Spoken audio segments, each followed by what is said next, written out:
The sun was dipping low over the frontier plains, spilling golden light across the tall grass and the glistening surface of the creek.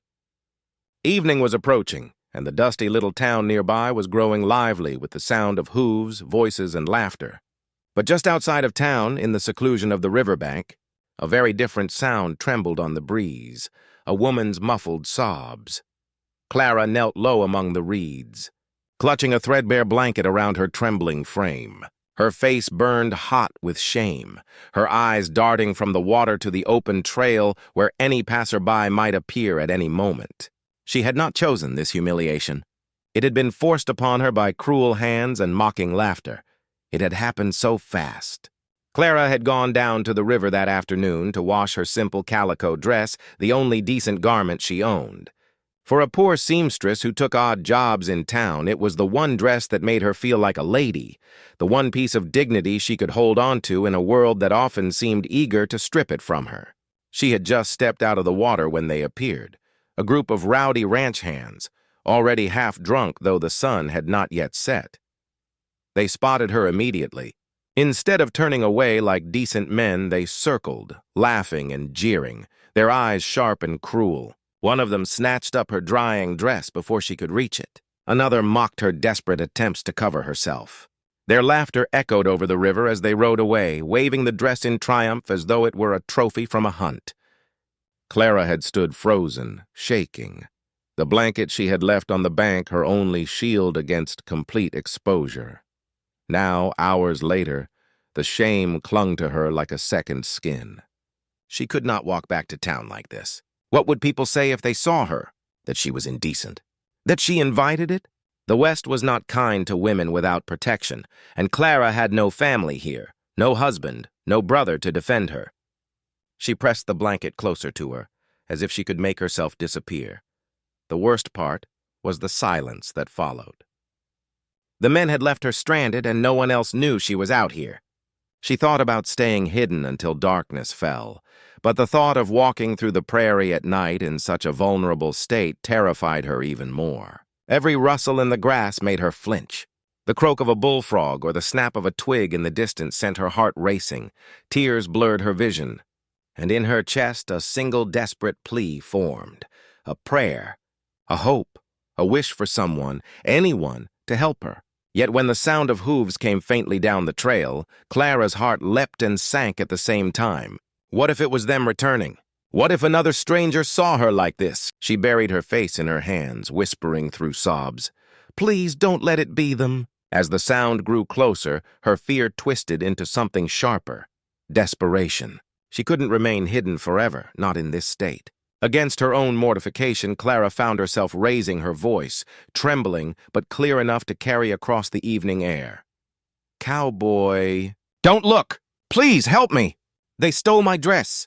The words spilled out before she could stop them, echoing in the quiet dusk. For a moment there was no reply, only the rhythmic clop of hooves slowing. She pressed the blanket tighter around herself, her face burning hotter than the sinking sun. Somewhere beyond the reeds, a rider had stopped. Clara's world hung in the balance. Would this stranger mock her as the others had? Or would he turn away in disgust, leaving her abandoned to her shame? She did not yet know that the cowboy who had heard her cry was not like other men. His response would change the course of her life in ways she could never have imagined. The cowboy had been riding since early morning, his horse's hooves drumming a steady rhythm across the dusty trail. Luke McGraw wasn't the kind of man who rushed anywhere. A steady pace, a sharp eye, and a good sense of direction, that was his way. He had come into these parts looking for work on one of the cattle ranches, but mostly he rode for the peace that the open land gave him. Out here, the only noise was the whisper of the wind through the grass and the low creak of saddle leather. But peace was broken when a cry reached him. It wasn't the ordinary sound of ranch life or the laughter of townsfolk in the distance. It was sharper, trembling, carried on desperation. "Cowboy, don't look! Please help me!" Luke pulled hard on the reins, his horse snorting as it slowed to a halt. His ears strained. For a moment he thought he'd imagined it, maybe just the call of a bird, distorted by the wind. But then the voice came again, softer this time but unmistakably human. He scanned the area. The trail curved toward a stand of cottonwood trees by the creek. Evening sunlight slanted through their branches, casting long shadows. At first glance, he saw no one. Then he caught the faintest movement among the reeds. Someone was hiding. Luke's hand went to the brim of his hat, tipping it back as he considered. Trouble came in many forms in the frontier. A voice in distress could be a trap. Bandits sometimes used women to lure men off the trail. But there had been something so raw in that cry, so full of shame and fear, that he doubted it was a ruse. He dismounted slowly, tying his horse to a low branch. His voice, calm and low, carried across the creek. "Ma'am, you calling for help?" There was a pause, then the reeds rustled again. A muffled voice, thick with tears, answered, Don't turn around. Just, please, I need help. They stole my dress." Luke froze, the meaning of her words sinking in. His jaw tightened. He had seen his share of cruel tricks played in saloons or on the trail, but this was worse. To strip a woman of her dignity for amusement was the kind of meanness that turned his stomach. He turned his back deliberately, facing the opposite direction. "I ain't looking, miss. You got my word." His voice was steady, without judgment, like a man speaking to calm a skittish colt. Behind him, he heard her sob once in relief. He slowly shrugged off his duster coat, a long, weather-worn garment that had seen many miles. Without turning, he stretched out his arm and draped it over a branch near the reeds. "You can use this for now," he said gently. "It'll cover you till I get things sorted." There was a soft gasp, then the sound of rustling fabric as she pulled the coat to her. Luke kept his eyes firmly on the trail ahead, every muscle taut with restraint. He didn't know her name or what sort of life had brought her here. But he knew one thing. She needed someone to treat her with decency, and he would not be the man to add to her shame. For a long moment, there was silence between them, broken only by the quiet flow of the creek. Then, in a voice still trembling but touched with gratitude, she said, "Thank you. I didn't know what to do. They left me here. I thought I'd never get out." Luke nodded slowly, though he did not turn. "You're safe now. Whoever they are, I'll see to it you get your dress back. Ain't right what they done." In his chest, a fire kindled. Not the hot fire of anger that made men reckless, but the steady, cold fire of resolve. Somewhere in town, a group of cruel cowhands thought they could laugh off their mischief. Luke McGraw was about to teach them that some lines weren't meant to be crossed. Clara stood in the shelter of the reeds, her hands clutching the cowboy's coat so tightly her knuckles turned white. It was far too big for her, swallowing her slight frame, but in that moment, it felt like armor. The weight of it grounded her, giving her a shred of dignity she had thought lost forever. Still, her cheeks burned with mortification. How could she speak? How could she explain such a shameful predicament to a stranger? She hesitated, her voice caught in her throat, but the silence felt heavier than the words she feared to say. Finally, with a deep breath, she spoke. I was at the creek," she began, her tone halting, fragile. "I had only stepped out to wash my dress. It's the only one I own that's worth anything." Her voice cracked, and she pulled the coat tighter around herself. "They came, 4 of them, drunk, laughing. I told them to leave me be, but they thought it was funny." Luke listened without interrupting, his back still turned respectfully toward the open trail. His silence was steady, not impatient, and it gave her the courage to continue. "They took it, my dress, and rode off with it, like it was some prize they'd won. I begged them, but they only laughed." Clara's words tumbled out, quick and breathless now, as though spilling her humiliation could lighten its weight. "I couldn't run after them. I couldn't show myself like this. I've been hiding here for hours, too afraid to move." Her last words broke into a sob. She bit her lip hard, furious at her tears, but they came anyway. Luke's hands curled into fists at his sides. He imagined those men, sneering and waving a woman's dress as though it were a flag. He could almost hear their crude laughter. The thought made his jaw clench, but he kept his voice level when he finally spoke. "Miss, you got nothing to be ashamed of," he said, his drawl firm yet gentle. "What they done ain't a mark on you. It's on them. Folks with that kind of cruelty, well, they're not men worth calling men." Clara wiped at her eyes, peering at his broad back. He hadn't turned once, hadn't tried to catch a glimpse of her. That alone stirred something in her chest, an unfamiliar feeling of safety. You're not going to tell anyone, are you? She whispered. If the town knew, if they saw me like this, they'd say I was careless, foolish. Some might even say I deserved it. Luke shook his head, a sharp motion. No one deserves that, he said firmly. And I ain't one to go spreading another soul's pain for talk. You've got my word, miss. He paused, realizing he didn't know her name. Clara, she said softly. Clara Dawson. Luke gave a small nod. Clara. Then I reckon the only thing that matters now is getting your dress back. The word struck her like a lifeline, though doubt still gnawed at her. She glanced down at herself, wrapped in the coat, and asked, almost timidly, And if you can't? What if they've ruined it? Luke's voice dropped low, calm but laced with steel. Then they'll answer for it. One way or another, you'll walk back with your head high, not hiding in shame. Her breath caught. For the first time since the cruel prank had left her trembling and humiliated, Clara believed someone might actually fight for her dignity, not out of pity, but out of principle. She pressed the coat closer and whispered, Why would you do this for me? You don't even know me. Luke tilted his head slightly, his hat brim shadowing his face. Don't need to know you. Just need to know what's right. And with those simple words, Clara felt a fragile seed of trust take root inside her heart. Luke left Clara by the creek, his duster coat still draped over her. He could feel the weight of her gaze on his back as he tightened the cinch on his horse's saddle. She hadn't asked him to go after the men who had humiliated her, but he could see it in her eyes, fear mixed with a desperate hope. No woman should have to beg for her dignity back. He swung into the saddle with quiet resolve. The tracks weren't hard to follow. 4 horses had ridden away from the creek in no hurry, their riders likely drunk and overconfident. The prince cut deep into the dust, heading toward town. Luke studied them carefully, his eyes narrowing. He'd been riding trails long enough to read the ground like a ledger. He saw where they had stopped briefly, probably laughing over their prize before spurring on again. As he followed, the anger inside him sharpened into a cold, steady edge.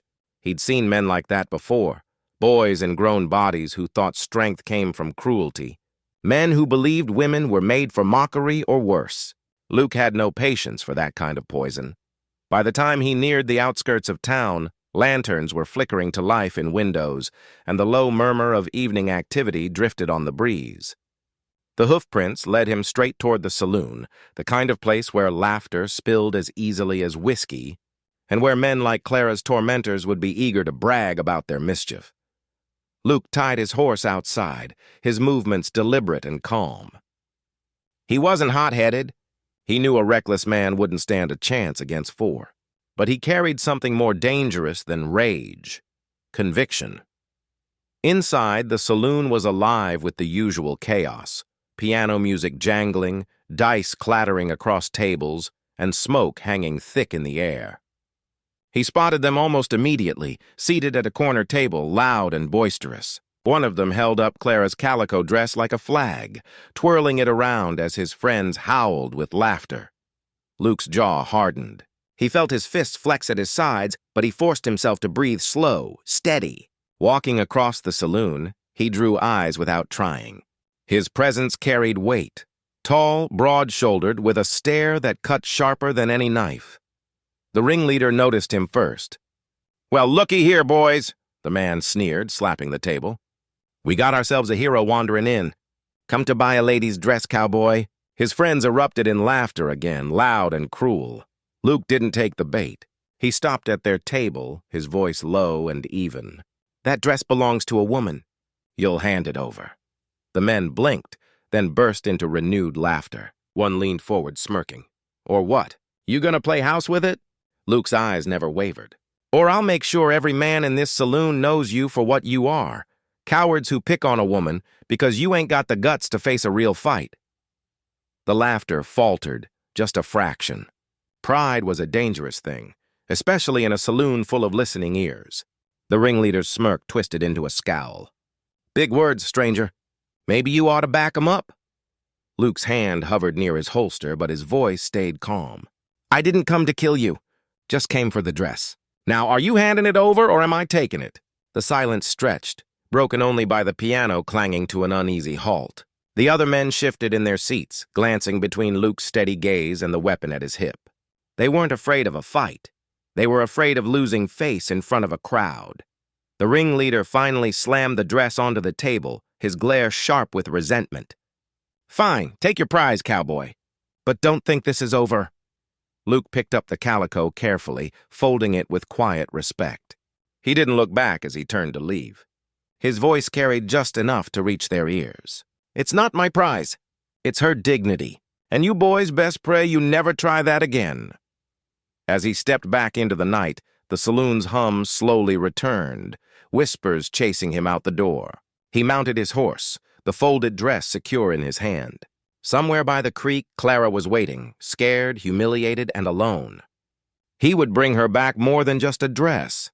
He would bring her proof that not every man in this world was made of cruelty.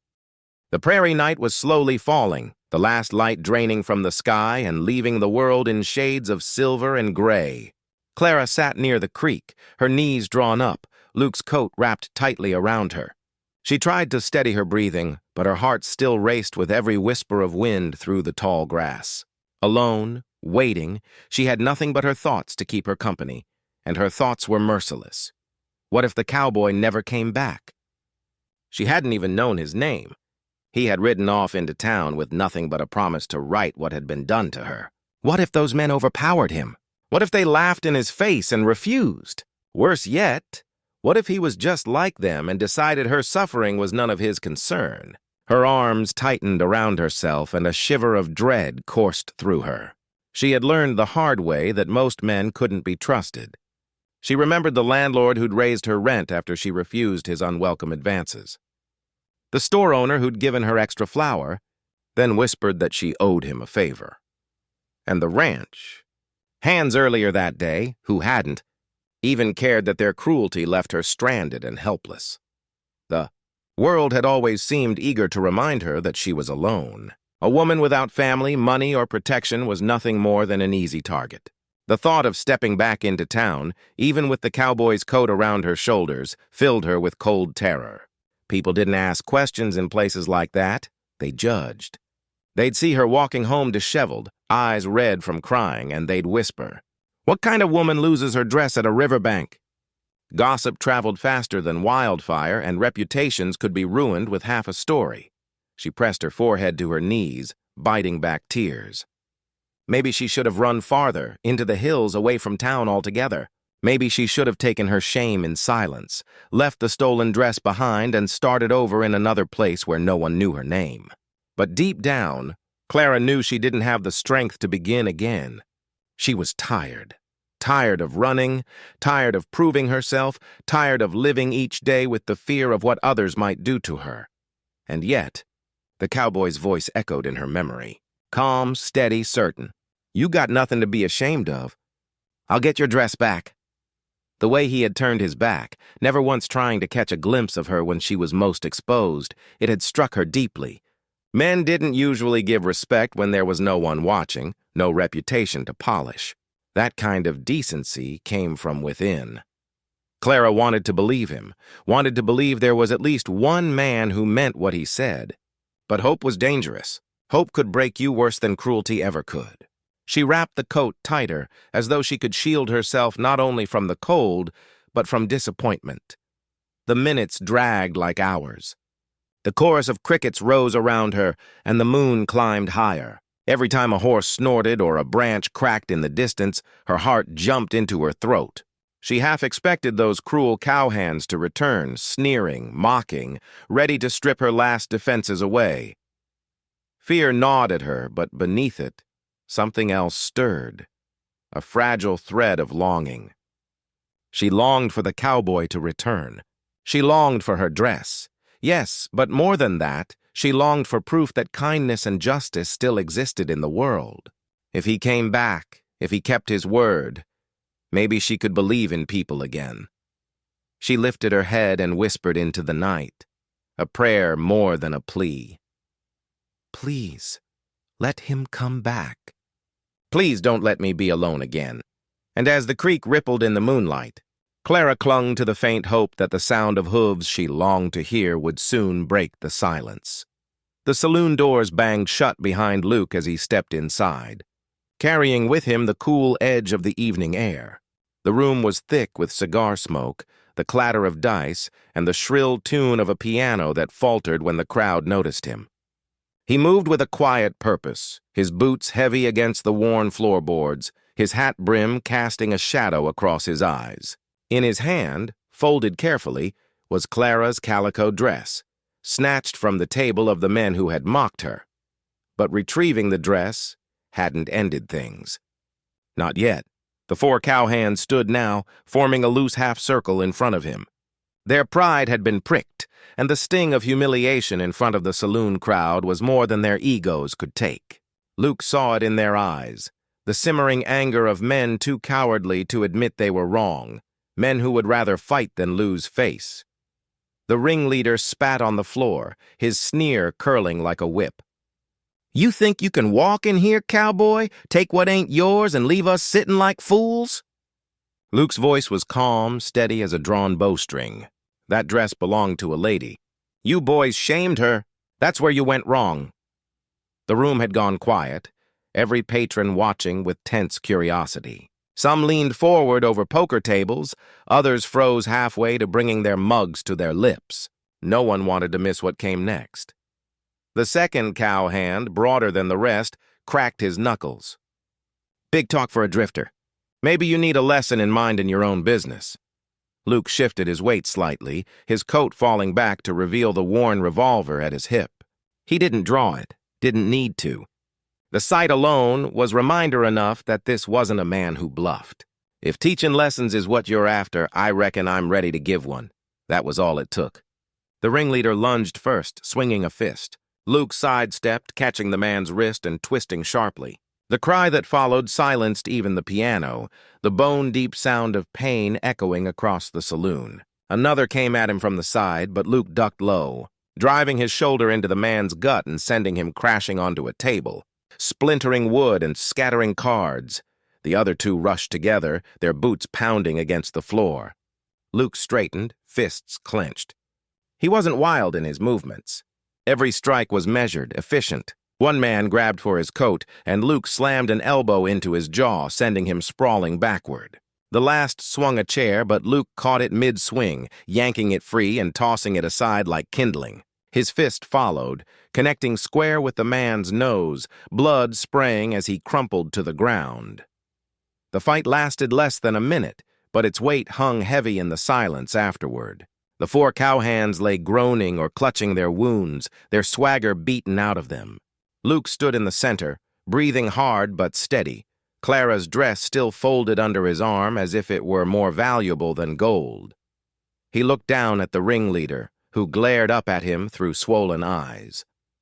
Luke's voice dropped low, cold enough to cut steel. "You ever pull a stunt like that again, and you won't just lose a fight. You'll lose the right to walk into any saloon without folks spitting in your face. You hear me?" The man muttered something foul, but it was weak, broken. The other patrons, men who had watched in silence, shifted uncomfortably. The weight of Luke's words sank into the room, the truth of them undeniable. Luke adjusted his hat, stepped past the fallen men, and pushed through the swinging doors into the night. Behind him, murmurs rose, some in admiration, some in disbelief. But Luke didn't care. He hadn't fought for an audience. He had fought for a woman left trembling by a creek, for the dignity stolen from her by cruel laughter. As he mounted his horse, the folded calico still safe in his hand, Luke's thoughts turned to Clara. She was waiting, alone and afraid. Tonight she would see that not all men chose cruelty. Some chose honor, even when it came at the price of blood and broken knuckles. And that, Luke thought as he rode into the night, was a lesson worth teaching. The moon rode high above the prairie when Luke finally guided his horse back toward the creek. Clara was still there, curled near the water's edge with his coat tight around her. She had half dozed in her fear and exhaustion, but the sharp rhythm of hoofbeats pulled her upright. Her heart raced. Was it Luke, or had the cowhands returned to torment her again? When the rider emerged into the silver light, she saw him clearly. The tall, broad-shouldered cowboy, calm as stone, a bundle of folded calico pressed carefully against his chest. Relief flooded her, so strong it stole her breath. She rose to her feet, tears stinging her eyes. Luke swung down from the saddle, his movements slow, deliberate. His hat brim shaded his eyes, but there was no mistaking the weariness in the set of his shoulders. He held the dress out toward her as though it were something sacred.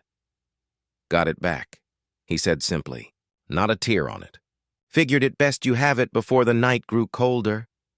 Clara reached for it with trembling hands, clutching the fabric to her chest. For a moment, she couldn't find her voice. The dress was more than cloth. It was her dignity returned, proof that she had not been abandoned to shame. When she finally spoke, her voice shook. You kept your word." Luke met her gaze steadily. "A man's only as good as his word." She wanted to ask what had happened, but the bruises beginning to darken across his knuckles told the story well enough. He hadn't just demanded her dress back, he had fought for it. Yet he spoke of it with no pride, no boasting. To him, it wasn't a victory worth bragging about. It was simply what needed to be done. Clara swallowed hard, emotions tangling in her chest. Most men would have turned away, laughed even. "Why didn't you?" Luke's jaw tightened, his eyes turning briefly toward the horizon. "Because it was wrong. And because someone ought to have stood up for you before I even came along. But they didn't. So I did." He shrugged lightly, as if it were the simplest truth in the world. That humility cut deeper than any grand speech could have. Clara studied him in silence, seeing the quiet honor in the way he carried himself. He hadn't looked at her when she was most vulnerable. He hadn't mocked her, hadn't demanded anything in return. He had only given back what was stolen and reminded her that she had nothing to be ashamed of. She clutched the calico dress tightly. "I don't know how to thank you," Luke shook his head. "Don't need thanks. Just take back what's yours and remember this night for what it is. Proof those men ain't worth the dirt under their boots, and proof you deserve respect." His words settled over her like a blanket, warm and steadying. Clara's fear began to ease, replaced by something unfamiliar: trust. For so long she had lived with suspicion and caution, always waiting for the hidden price of a man's kindness. But with Luke, there seemed to be no strings, just a code of honor, as old as the trail he rode. The night was quiet but for the soft murmur of the creek. Clara finally stepped closer, her voice low. "You're different, Luke." He glanced at her, one brow lifting slightly. "Different. Most men fight for pride or money, or themselves. You fought for me, for my dignity." Her throat tightened. "No one's ever done that before." Luke's gaze softened, though his voice remained steady. "Then maybe it's time someone did." For the first time that night, Clara smiled through her tears. It wasn't wide or bright, but it was real, and Luke realized that in returning her dress, he had returned something far more valuable: her belief that goodness still walked this world. Wearing dusty boots and a battered hat, the prairie night had turned cool, the kind of chill that crept into bones if left unguarded. Clara stood in the silver wash of moonlight, clutching her calico dress against her chest. Her fingers traced the familiar seams, the worn fabric that had been her one possession of worth. She had thought it gone forever, stolen, ruined, mocked. Yet here it was, folded neat, returned to her by a cowboy who asked for nothing in return. Her throat tightened, and tears pricked her eyes. She swallowed hard, willing herself not to cry, but gratitude was heavier than any sorrow she had carried. At last, she looked up at him, her voice trembling. "I don't know how to thank you, Luke. What you did, no one's ever done such a thing for me." Luke stood a few paces away, his broad frame half shadowed by the cottonwoods. He shifted slightly, one hand resting on his horse's saddle horn, the other flexing absently as though still stiff from the fight. He wasn't smiling, nor did he wear pride on his face. His expression was quiet, steady, almost humble. "You don't owe me thanks," he said softly. "What I did, any man worth his salt should have done the same. Only shame is that they left it for me to do." But Clara shook her head, hugging the dress to herself. "You don't understand. Men don't stand up for women like me. Not the poor seamstress who washes her only good dress in a creek. Not the girl with no family name to protect her. Most men would have turned their eyes, pretended they didn't hear me. Luke's gaze softened, though his jaw stayed firm. That don't make it right. And it don't mean you ain't worth protectin'? The words landed heavy in Clara's chest, almost too much to bear. She blinked rapidly, tears spilling anyway, tracing her cheeks. "You gave me back more than a dress tonight," she whispered. "You gave me back myself. I thought I'd lost it all when they laughed at me. I thought I'd never hold my head up again. But you gave me my dignity back." Luke looked away, almost uncomfortable under her emotion.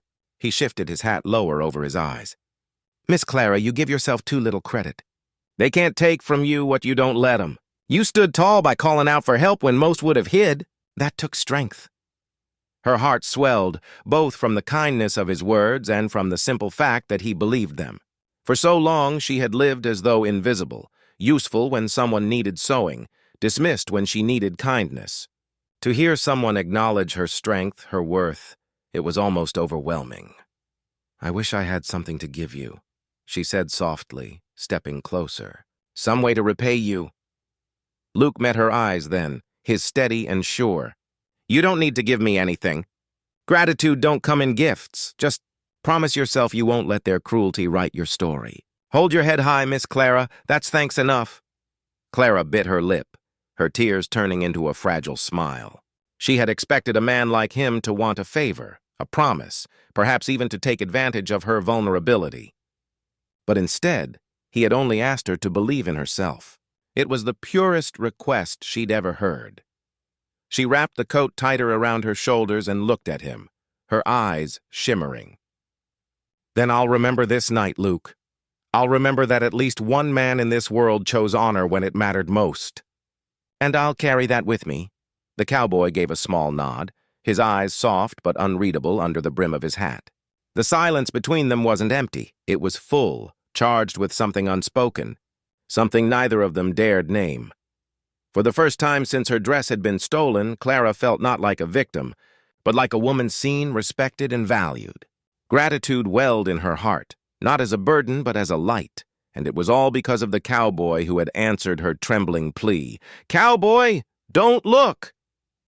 The night stretched quiet around them, broken only by the whisper of wind through the cottonwoods and the low murmur of the creek. Clara had slipped back into her calico dress, smoothing the fabric as though each touch reassured her it was real, that it was hers once more. Luke had turned politely away while she dressed, keeping his word that he would never look. When she stepped back toward him, his coat draped over her shoulders for warmth, she felt lighter than she had in months. For a long while, neither spoke. It wasn't an uncomfortable silence, but rather one filled with understanding. Clara sat on a flat rock near the water, her skirts brushing against the grass. Luke stood a short distance away, leaning against a tree, his hat pulled low. His posture was relaxed, but his presence carried a quiet strength that made her feel safe in a way she had almost forgotten safety could feel.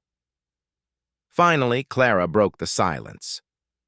"You know, I think I was more afraid of their laughter than of being without my dress. It was like they'd stripped away my pride."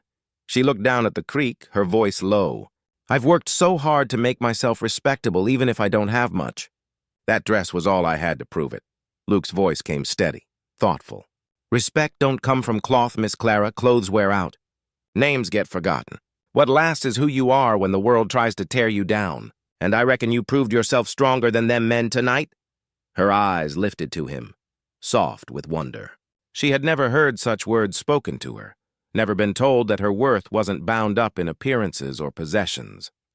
Gratitude warmed her chest, but it was something more, too, something that glimmered in the space between them. "Why are you so kind to me, Luke?" she asked softly. He shifted slightly, his gaze dropping to the ground. "Ain't kindness, just decency. My ma raised me to believe a man's job is to protect what's right, not take advantage of what's wrong." Clara smiled faintly, touched by the simplicity of his answer. Yet beneath his words she sensed something deeper, a tenderness he kept guarded.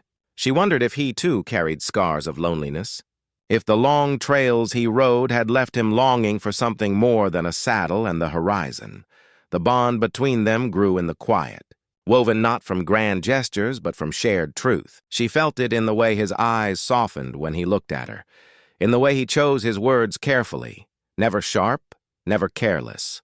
She felt it in the way her own heart, once burdened by shame, now beat lighter in his presence. At last, Clara spoke again, her voice trembling but steady with meaning. "Luke, you may think it was just decency, but to me it was more. You reminded me I'm not alone, that I matter." She drew a breath, her eyes shimmering. "That means everything." Luke pushed off the tree, his boots crunching softly against the grass as he stepped closer. He didn't reach for her, didn't cross the line of her trust, but his nearness was comfort enough. "Then I'm glad I was here," he said quietly. "World's too harsh to go through it thinking you're not worth a fight. Don't let anyone tell you otherwise again." Clara felt tears rising, but this time they weren't from fear or sorrow. They were born of relief, of connection. She wrapped her arms around herself, warmed not just by the coat or the dress, but by the bond growing between her and this cowboy.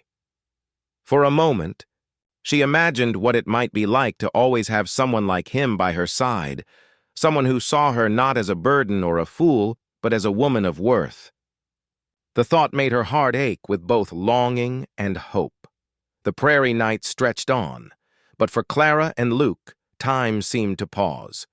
A bond, fragile yet strong, had been born, woven of courage, gratitude, and the kind of honor that could turn strangers into something much more. Dawn crept slowly across the prairie, brushing the horizon with pale gold and soft rose. The stars faded one by one, and the chill of night lifted as the first warmth of sunlight touched the earth. Clara stood at the creek's edge, the water glittering around her shoes, her calico dress swaying in the morning breeze. It was the same dress she had feared gone forever, yet now it felt different, no longer just fabric, but a symbol of her reclaimed dignity. Luke saddled his horse nearby, quiet and steady in his movements. He didn't speak much, but Clara could feel the weight of his presence, solid as the rising sun. The silence between them wasn't heavy. It was gentle, filled with unspoken thoughts that both seemed reluctant to break. At last, Clara turned toward him, her hands clasped together. "I suppose this is where we part," she said softly. The words tasted bitter on her tongue. After everything they had endured in the space of one night, the thought of watching him ride away left a hollow ache in her chest. Luke tightened the strap on his saddle, then paused, lifting his gaze to hers. His eyes, clear and steady, seemed to search hers for something unspoken. "Don't have to be," he replied simply.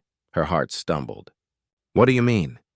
He adjusted his hat, almost shy in the gesture. "You said last night you felt alone. Truth is, I've been alone a long while, too. Trail life don't leave much room for company. But maybe it's time I rode with someone beside me."